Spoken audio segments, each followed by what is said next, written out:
This is the true crime story of how Delphi suspect Richard Allen was caught. February 13th, 2017, Abigail Williams and Liberty German set off on some trails near Monon Bridge in Delphi, Indiana. They were dropped off by their sister. Libby posted a photo of Abby on her Snapchat, and this was the last time anyone saw them alive. The two girls didn't show up at home, and the family started searching for them. The next day, their bodies were located just east of the bridge. The two girls were encountered by a strange man and knew something was off.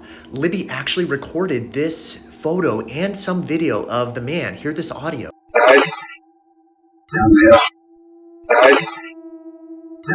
One of the girls was heard in the audio saying gun, and if you look at the suspect's jacket, you can see an outline of what appears to be a gun. At the scene, it appeared the two bodies had been staged and there was a lot of blood. Near their bodies, police found an unspent round from a .40 caliber gun. Police were tight-lipped about the case, but they did put out two different sketches on what the suspect possibly looked like. The FBI was involved and the Indiana State Police, but it would be over 5 years until they would get this investigation into gear. Police had already had a clue right in front of them and they had just missed it. They started to comb through witness statements. Looking through old tips, police remembered that a man named Richard Allen had actually been on the bridge that day. He said he saw 3 different females walking by, but he did not encounter the victims. He happened to be at the trail during the time of their disappearance, so police located those 3 juvenile females and interviewed them. All 3 girls gave a description to police that matched the photo on Libby's phone. Girls advised they even said hi to him, but he just glared and kept his head down, his hands in his pockets, and was walking as if he was walking with a purpose. When one of the witnesses was leaving, they noticed an oddly parked vehicle backed into an old Child Protective Services building.